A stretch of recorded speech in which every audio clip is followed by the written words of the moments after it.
intelligence tests have had to be renormalized and up-normalized for this. So Mm-hmm. these are like, okay, so this, like, the new average is going to be 3 points higher than we were expecting, and then they, like, correct for Right. that.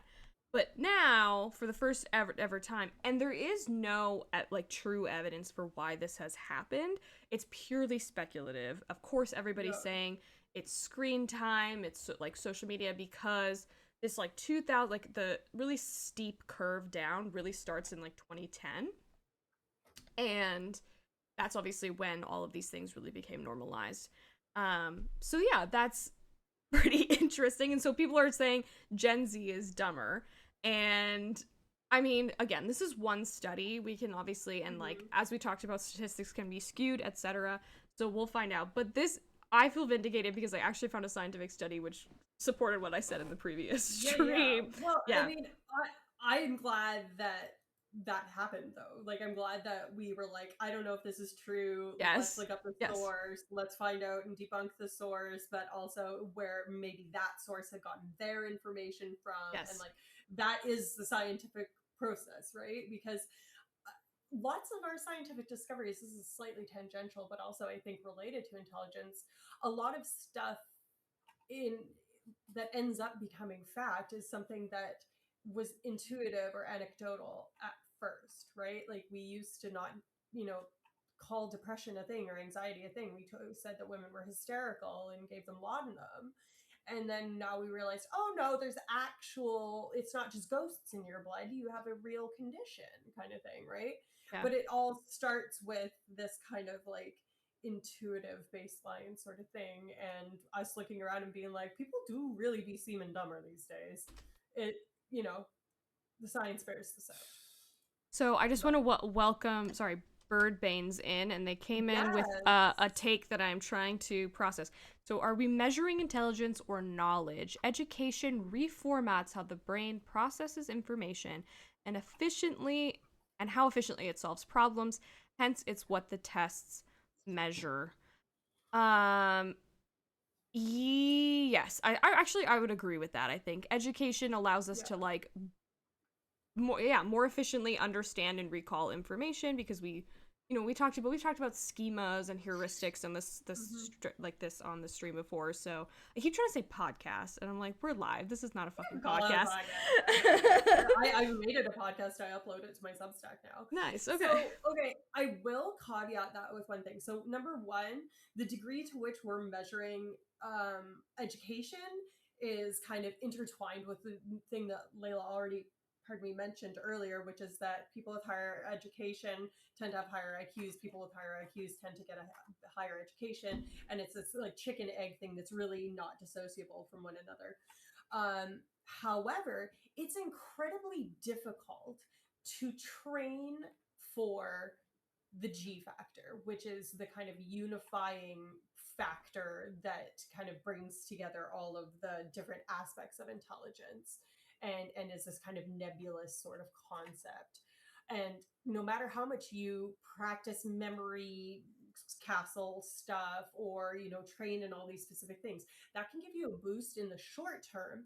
But because of the way these tests are designed to just straight up get at something that's kind of, the questions almost have very little to do with it, they just so happen to measure it. Like they're a very indirect measure of something that we still don't have anything better of a name for it than just the G factor, because it literally is just a generalized intelligence thing that seems to load onto a bunch of different skills. And it's very Yeah. difficult to train for that. There's no evidence that you can train to up the G factor. You can curate various abilities, but at some point you're just there's genetic components that make it Mhm. so that, like, you can't change those things. And Okay, so to so some degree you are as smart as you're going to get in a lot of ways. But I'm going to fight you on the genetic factors for 2 seconds there because, yes, intelligence has heritable aspects, but yeah. it actually is. This is something that, again, I was in this class and we talked about it, and there's Mm-hmm. like the ethical implications of associating IQ or intelligence with genetics is obviously like you can kind of figure out why that's not a good Fraught. thing to Yeah, do. no, not good. Um, but for instance, I think like an example that kind of like fights against that is that so like sub-Saharan African populations are deemed to have this like very low IQ, like 65. Again, we can really reference cultural bias when we talk about that. Mm-hmm. But they also have like the greatest genetic diversity and as compared like than the rest of the world like combined. So Mm-hmm. I think we can we like if you want to go down this path of saying, "Oh, all of these like, black people in Africa have low IQ." And then obviously there's a whole terrible eugenics, Yeah. racist, Horrific. rhetoric that like can be derived from that. So I think Yep. we have to be very careful when we're talking about that kind of stuff. Yeah, So absolutely.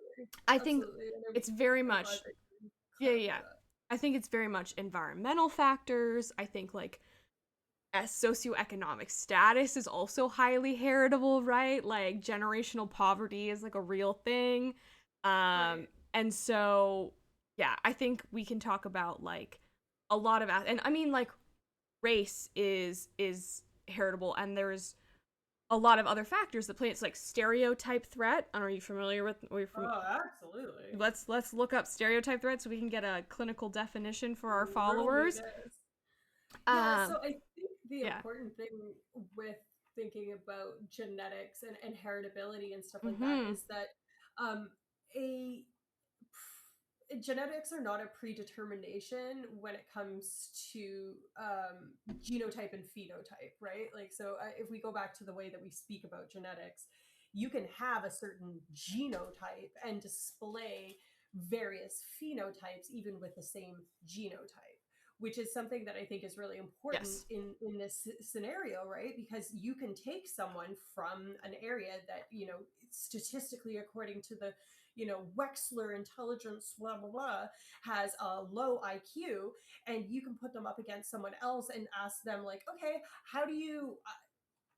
I hesitate to say something that I think a sub-Saharan African would be very good at that a Western person wouldn't be good at because I think I might accidentally veer into racism. But Stereotype. pick some.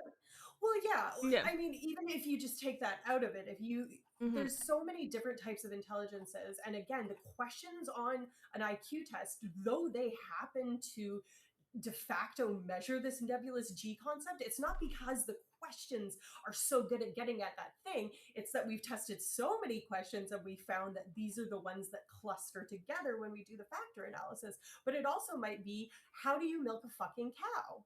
How do you change a tire? They don't put Yeah. those on that for Well, practical reasons, of course, but that might also load onto this, and we don't have those in the test. So that takes away that opportunity to show that they have aptitude for something that does truly load on to general intelligence, right?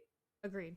So sorry, so Birdbanes has a very good question. It's how do tests even measure creativity, problem solving, memory retention, lateral thinking, etc.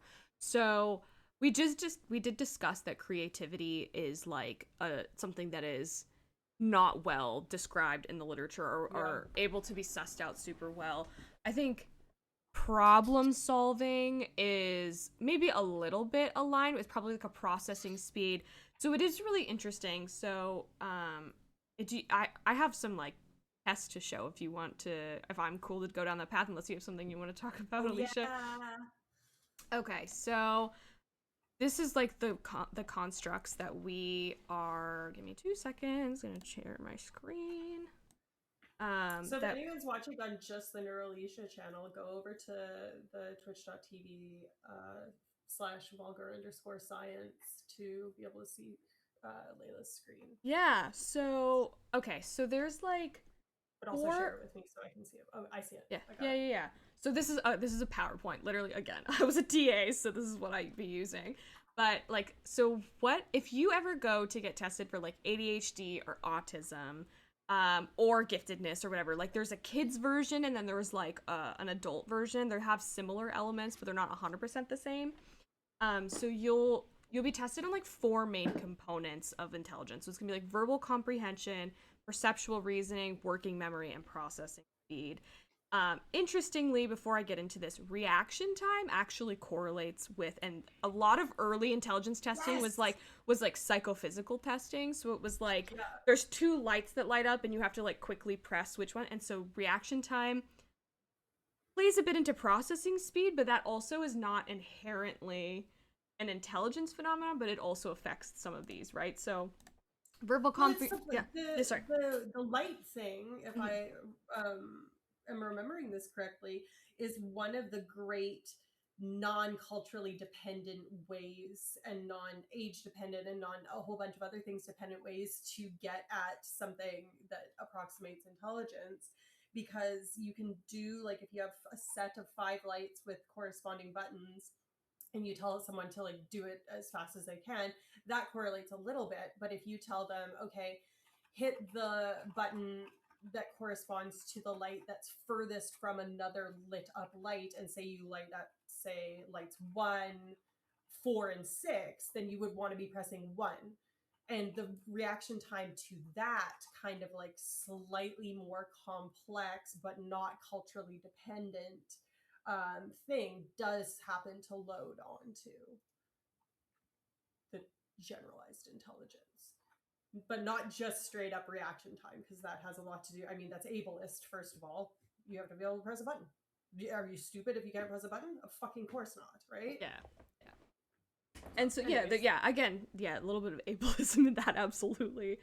Yeah, so like I feel like the verbal comprehension stuff is definitely like this is when you're like, I sound like this person can sound smart, right? They like might be more, somebody mm, might be more articulate in the way they communicate, right? So like yeah, you'll at like again, these are legit tests that neuropsychologists will do. So they'll do like similarities, like what do these two words have in common? So it'll, again, like banana and orange, like we saw earlier, yeah, like okay, that's two fruit. They might get more complicated, go though. They might be like, what does love and hate have in common? And like, okay, well, mm-hmm, initially you'd be like, mm-hmm. oh, those are opposites. It's like, what do they actually have in common? Yeah, Um, yeah, so like vocabulary, how would you define? Like, can you define what is the definition of certain words? Um, and again, like you can think about this in like a lot of these are designed for children as well, right? So it's like how well is like a child's comprehensive skills, and then as you get like if you have delays as an adult, though, you'll have obviously more difficulty. Information, uh, difficult fact questions. Again, this is like the U.S. trivia I was talking about earlier, and then yeah. comprehension, which I don't remember specifically what that entails. Um, So yeah, I think the other important thing to mention here that I kind of forgot until I started like rediving into this is that when we talk specifically about IQ and most other ways that we represent like scores that represent intelligence, is they're not ordinal from an absolute zero. So there's no such thing as a person with zero intelligence. That dead is that, right? That's, you know, the only answer.